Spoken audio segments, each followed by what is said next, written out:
So this video is about clarity, about time, about energy, about consuming your limited resources on this planet with purpose and towards a goal that serves not only you, but those you care about the most, your family, your close friends, and if you're generous enough, why not the world at large.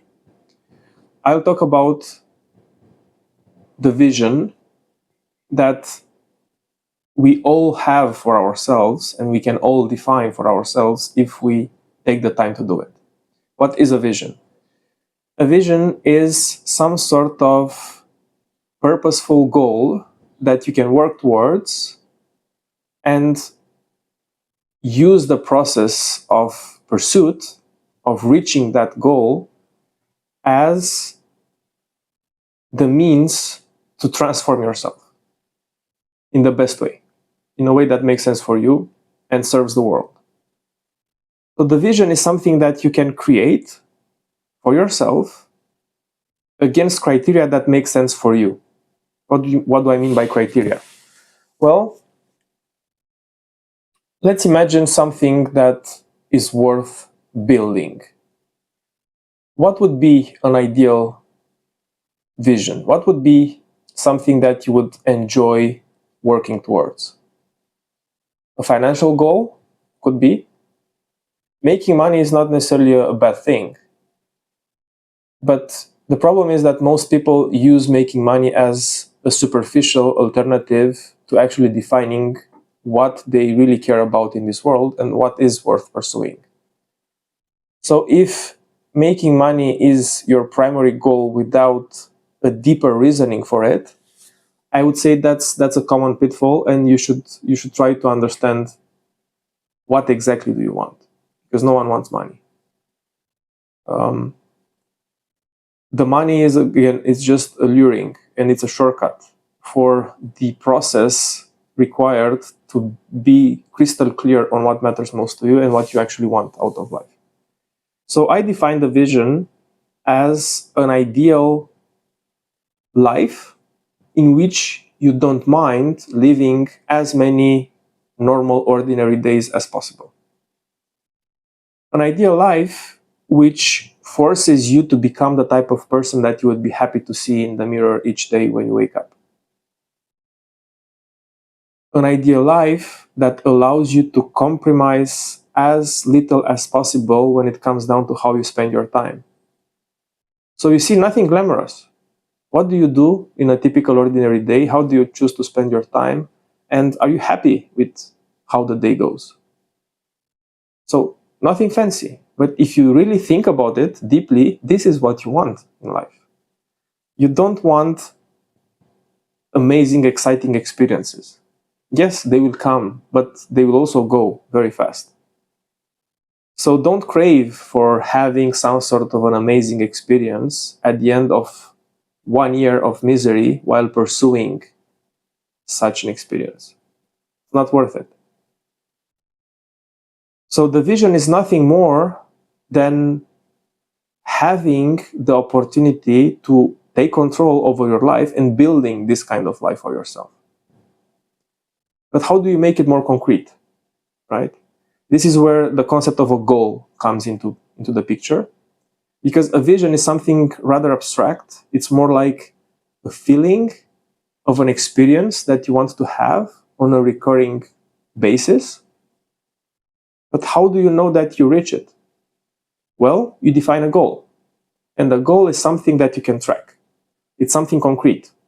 It's something that gives you the means to assess your progress, right? And then you can apply project methodology, right, on making sure that you are progressing towards that goal. So let's imagine that you want to be promoted as a goal. If you just choose that goal without the underlying reasoning behind it, without the why behind it, and you just take the implicit superficial why of that goal, which most probably is to, I don't know, have a better salary or be more respected by your peers or whoever, right? Whatever superficial goal you might have with that, you will force yourself towards that promotion, which most probably will not guarantee a smooth life and an enjoyable day-to-day experience. And again, this is a trade-off I would never take, because the end or the means in this case the end doesn't excuse the means, right? The way you work towards achieving that goal is important, is even more important than the goal itself, because all the time in which you spend, each time, like every day where you spend energy towards building, this goal, towards achieving this goal, is also crafting you, is also building you as a person. So you become someone, right, different at the end of this cycle of pursuit from when you started.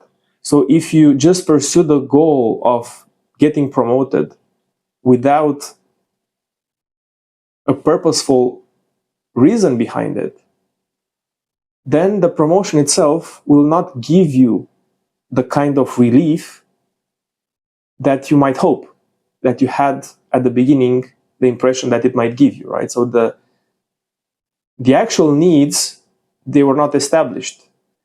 The actual needs were most probably you wanting to be cared more or respected more by other people, right? And you thought that by being promoted with this new status comes also different kind of appreciation without you having to change who you are on a personal level. And then you are confronted with the new reality, and because the work to be done at that stage, it's even higher and harder than the work that you should have been doing at the beginning of that journey, you would just most probably choose another superficial goal in your life, hoping that this new goal would actually alleviate the increased pressure and suffering that you now have, seeing that this promotion actually didn't make you happier. So I look at the goal as the what, right? The desire itself. What do you want? I want to be promoted. Okay. Then you should ask several deeper follow-up questions on that goal. There is no problem with the goal as such. That's why you can never say this is a superficial goal. The goals themselves are not superficial in themselves. The reasoning behind the goals can be superficial and often wrong. And this cycle of always pursuing a goal in the hope that it will compensate for our inability to actually do the work of understanding our core needs and what do we actually want out of life, this cycle is what creates suffering. It's, however, also the kind of cycle that is rewarded by the society and takes you to a certain level of success, of external success, not inner success, not real success as I imagine it, which means simply to live a fulfilling life, to be able to have the freedom to enjoy your time, personally and professionally, with people that you love, with people that understand you, don't judge you, and allow you to grow. And you can facilitate growth for them as well. This is how I would see like a successful life, irrespective of the money involved. So the why behind the goal is more important than the goal itself. That's why when you start with a vision, you don't think at the goal as such. You imagine some sort of a life that you enjoy having and living on a day-to-day basis. You deconstruct the structure of an ordinary day that would make up your ideal life. And you would see that in that ordinary day, just wake up as you do now, but you have a different kind of excitement in anticipation of how the day will unfold, right? Today, maybe you have anxiety towards doing certain things. you are overwhelmed, you don't want to do the kind of work that you did for the last 10 years, but you also don't know how to change that, and you prefer to just push through, hoping that some miracle will happen. Well, spoiler alert, it will not, right? So most probably, if you cannot settle and find peace in this frustration, and the frustration continues to grow, you will inevitably just compound the suffering until you will reach some sort of a rock bottom. Okay, that's not a fatalistic outcome. It's just a reasonable prediction. Okay, let's say that it's also part, slightly my own experience. Well, in my case, I was forced by life itself, by a personal situation, to hit some sort of a rock bottom, which helped me to reassess my overall strategy in life. So I didn't hit rock bottom on the back on this accumulating frustration itself, right? I was on this negative trend, and I know that I would not have had maybe the resources to do it alone, but life forced me to reassess and identify what matters most to me and clarify my values and my principles and so on. Some of you who look at this video might not be that lucky, and you have to continue to suffer more until you will hit some sort of an existential crisis, and you will have to find a different way of doing things. Okay. So the why behind the goal is more important than the goal itself, because the why tells you more about your values, about the so-called meta outcome, about what do you actually want from reaching that goal. What do you actually want to accomplish by getting the next promotion, to continue the example? Do you want the money? Do you want the appreciation? Okay. Why the money? Because you can buy more stuff?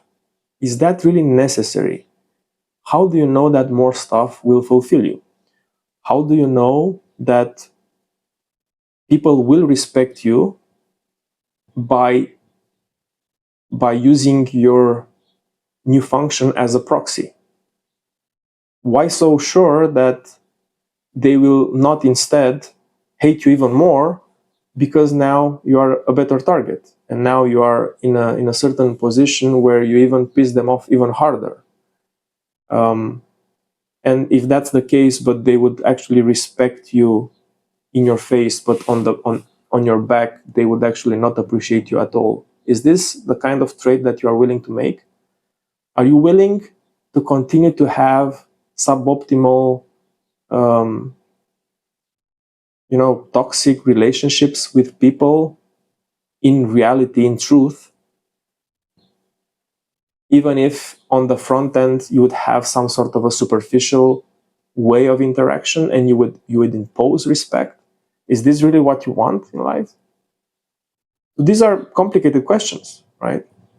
In order to really understand the whys behind the goals that you set up for yourself in life, you have to go through some sort of non-judgmental but hardcore self-assessment. You have to be true to yourself. You have to detect, as close to real time as possible, the bullshit that you continue to tell to yourself relentlessly and that you buy into in an automated way, right? You have to see and be okay with admitting to yourself that you are bullshitting yourself, that you are not truthful to yourself, that these desires are not really reflective of the kind of needs that you really have. And again, that work no one will be able to do it on your behalf. And the more you defer that kind of work, the more you postpone it for a later phase in your life, the more difficult will be, the harder you will suffer, the more you will experience all sorts of existential crises because you don't know who you are anymore. And your life is getting more and more built around values that you don't really care about that much. And it's perfectly normal to experience an existential crisis because you don't know who you are anymore. You are just living in a cycle of compensatory mechanisms that are meant to help you escape the need to go within and actually find out what's there and what it is that you actually want. So whenever you set a goal, just ask why. Sometimes you might not be able to do it alone. So the problem is that a very close person might also not be able to help in this situation because they are too close to your own perspective, and their feedback might be biased. Their feedback might come as an act of care towards you so that you don't have to ask yourself these hard questions. So they will inevitably, most probably, confirm you in your confusion, and they will admit to you that this is somehow normal because they don't want you to suffer. I personally don't need this kind of friends. I need the kind of friends that can tell me what I'm not seeing. What am I compromising on and I shouldn't, based on what they really know about me? Because true friends will know exactly who you are, and they are not biased by your own biases towards yourself. So a hard advice, but honest and genuine and loving advice coming from a close friend is much more precious than some nice words that will just give you some temporary relief to help you postpone further the work that you know you have to do in the end. So goals are fine. We want to aspire, we want to succeed, we want to achieve more and more. We want to grow, we want to provide for our families, we want to be more free and so on, and that's perfect. But make sure that the reason why you are doing what you are doing is backed by strong reasons, by strong whys. If it's not, and if you buy in the superficial promise of an appealing goal, like making more money or being promoted, if you don't have stronger reasons why that makes sense, then most probably you will continue to suffer until you will be able to actually do a self-assessment with you towards yourself, truthful one. And this again is the case for people who cannot stop achieving, right? For the typical high achievers who are also perfectionists, who don't want to settle in life. They want to go to the next level. They want to overcome their own limitations. They want to find some sort of a next level. There is a cap on that if you don't change your approach. The kind of success that you imagined will solve all your problems when you were in your 20s. In your 30s, you realize that that's not applicable anymore. You evolved enough to realize that you can still continue to evolve and grow, but there has to be a change in strategy. Okay? And I know that you resonate with this, you just have to admit it to yourself. Change and transformation cannot be imposed, cannot be forced on people. You have to be able to admit it to yourself. You have to be courageous enough to know that something has to change. And the very skills and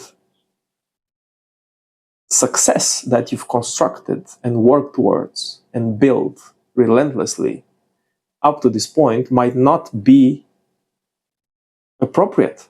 The strategy that you used up to this point, that took you up to this point, will not be the same strategy that will take you to the next level, where you can actually enjoy your scarce time doing things that you actually love doing. You might feel trapped by your success in a way, because now you build a life that you cannot just escape from it. You have to honor it, embrace it, continue to maintain it, while also finding some sort of a, some sort of resources and energy to go on this deeper investigation and know how you can evolve from this point on. It's not easy, but it's possible. And I promise you that this endeavor will make, all the difference. And this is the kind of project that, first of all, will never end.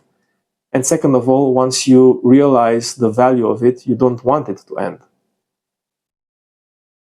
You will become addicted to your own growth, not because you can impress people, but because you can see clearly what kind of a positive impact you can have on the life of other people you care about. And you benefit from your own growth only indirectly. I'm a parent. I care more about my personal development from the lens of becoming the kind of person that I want my children to model. Not because I want to be to look better in front of my children. I invite them in my process of growth. I show them when I'm vulnerable. I show them what it means to be authentic and recognize your inability to be perfect, right? Because as a parent, I realize that what I model for them, they will try to also implement in their own lives. And I know that I'm just a human being, a flawed human being by default. And I'm not saying that to justify myself or to victimize myself or to use it as an excuse. It's just how we are. The very fact that we are humans, it means that we are flawed. We will never be perfect. We can only try to improve more and more. And this is what I try to do. So again, whenever you set some sort of a goal, imagine that the goal itself, though interesting and important to you, is just a milestone. It's just a confirmation that you have completed a phase of your own development. It's part of your transformation. It has to be a conscious transformation. By the time you reach that goal, you not only got the promotion, but you got, for example, the kind of skills that you are happy for others to mimic. You got the kind of appreciation that now puts you in that more senior position as just a byproduct of your evolution. You didn't get there so that you can impress people. You got there because that promotion now represents your genuine care and effort towards making the life of other people around you better and easier. So if you want to be promoted in this lens, knowing that this promotion would mean that you actually grew a lot and you helped a lot of people, and of course in the context where the organization actually facilitates such a progress and such an evolution, then you can see how this very exact, the exact same goal of being promoted can mean two different things. And it's just about your intention. It's about your initial intention, right? The promotion itself is meaningless in the end if it doesn't impact your life in a positive way, and more importantly, the life of others. So this vision is also very important because besides the values that you will uncover, right, which are simply generalizations of experiences that are important to you. This is a definition of values that I came across recently. Values are just generalizations of experiences that are important to us. So by living in accordance to our values means that we are engaged more and more in the kind of experiences that are important to us. And what better way to live your life than in alignment with your values? Why would you want to live and experience things that are not important to you, that you don't want? Now, an interesting spin here, an interesting trick is that the values definition and elicitation and acknowledgement for yourself are contextual to the goal. And the goal, the original goal, the initial goal that you set for yourself might change at the end of the day if you realize that your values actually can be better enabled if you are pursuing a different kind of goal, right? And that's the kind of work that you have to do at the beginning whenever you set some sort of a target, some sort of a destination, to make sure that once you reach the destination, you don't continue to remain empty on the inside, and you actually grew a lot and you learn a lot about you, about others. And along the way, you developed traits, character traits that you are very proud of, and you are also happy for others to model. So by pursuing a certain goal, in order to actually get to live that vision, you get to be crystal clear on your values, you get to develop better habits, you will start to live more and more as the ideal self that lives that vision of yours. You will discover more opportunities that will allow you to evolve according to that kind of aspirational self. And all the skills that you will gather along the way will make you a better, more relevant, and ultimately undisruptable person, right? If you are pursuing something with passion, with determination, because this is like very true to yourself, the actions, right, the habits that you develop are representative of the values that you live by, then you will not have any kind of competition in the end from no one. And I'm talking now specifically about how you position yourself in the marketplace, especially these days when it's more and more difficult to actually be relevant and continue to offer value to the marketplace. If you follow something with passion and delivers value for others and doesn't feel like work to you, like to quote Naval, you should pursue things that seem like work for others and play for you. Right? So whatever feels effortless and intuitive for you, but from the outside it feels like work, this is what you should pursue. And of course, this has to render some sort of value for other people, because you have to be monetarily rewarded for your work, right? I guess you are familiar. If not, you should become familiar with the concept of ikigai. It's a Japanese concept. And you have like 4 concentric circles which help you to identify more or less your mission on this world and what you should do concretely, right? So each of the 4 circles talk about the kind of activities that are ultimately representative for you and for the world, right? So I think one of the circles is what the world needs. The second is what are you good at? The third is what do you love?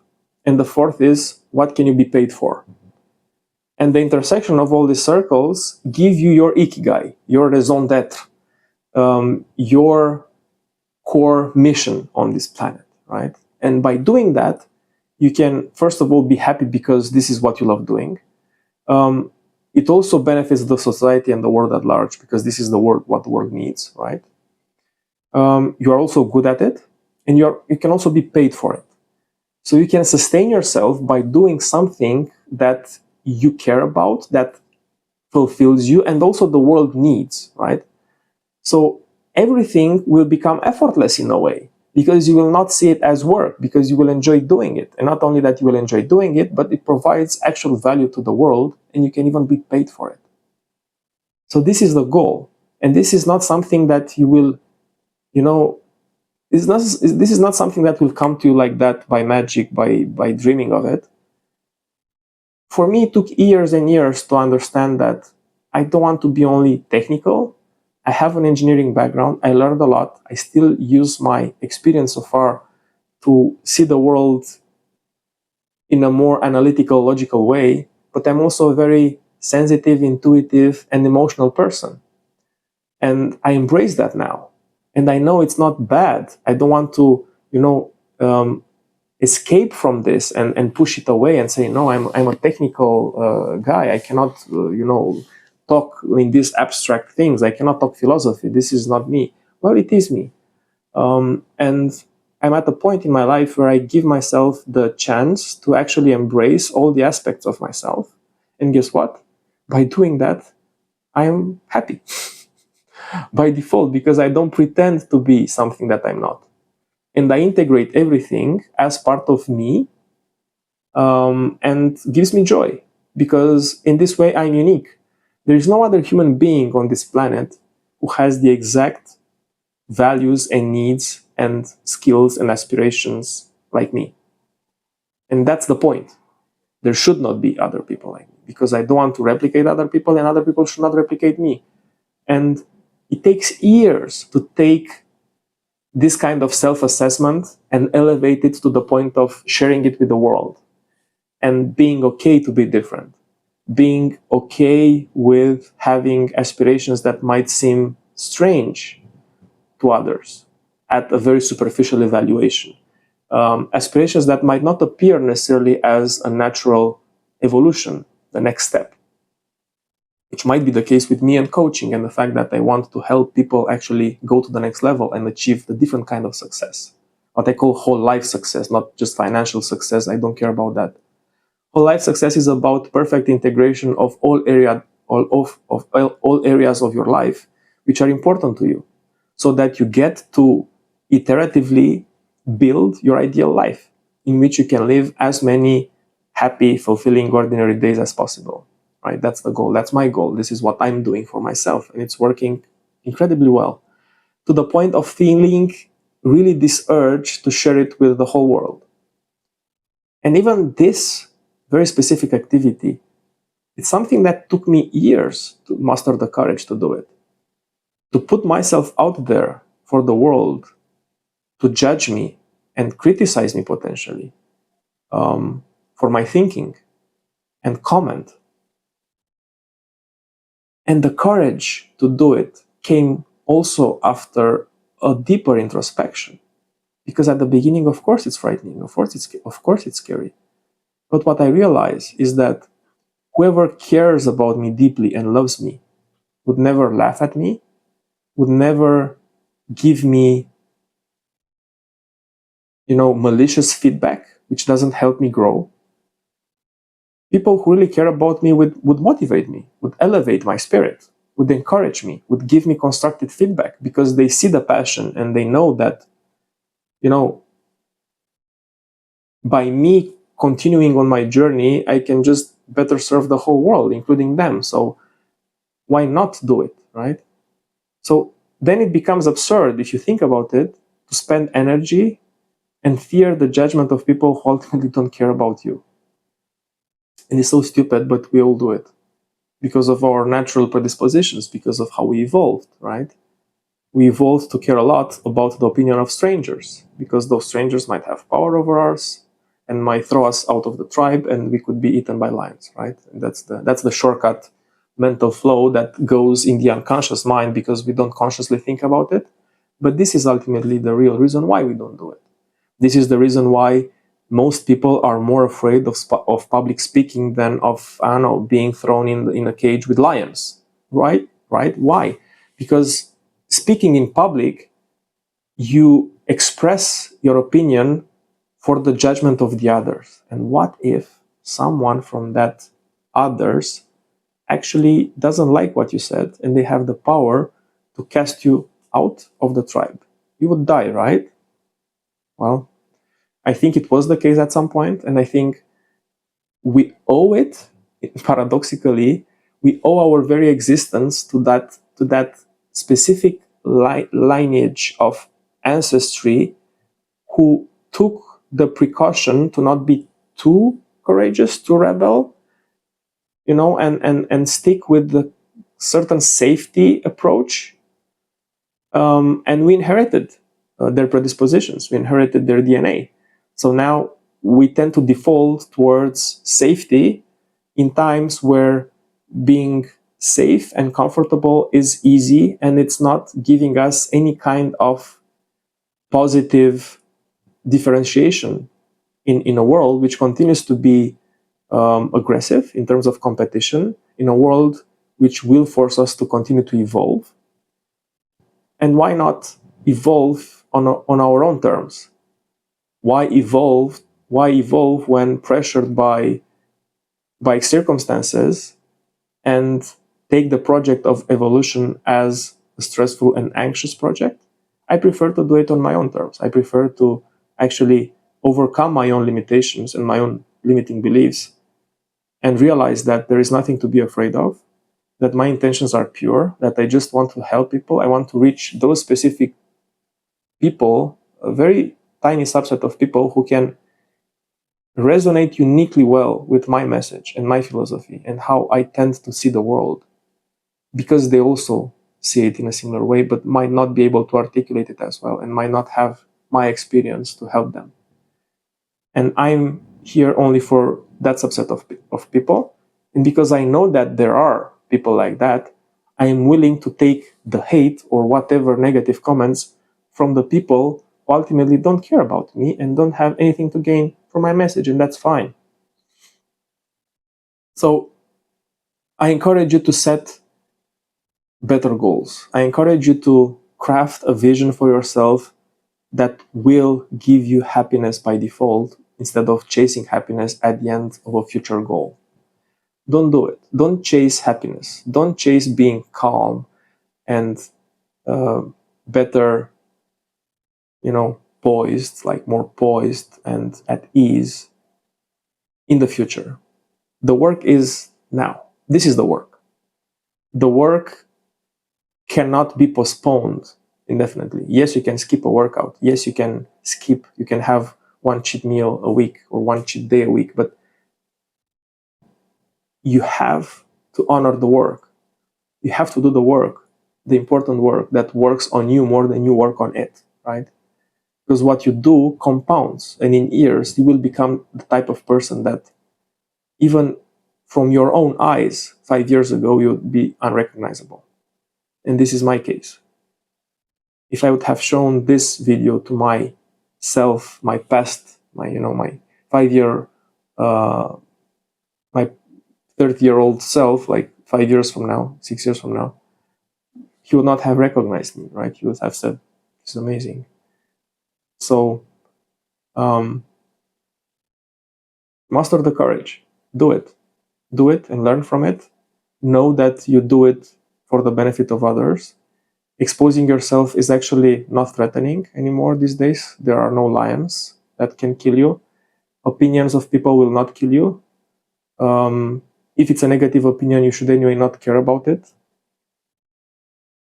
So, yeah, give it a try. All the best.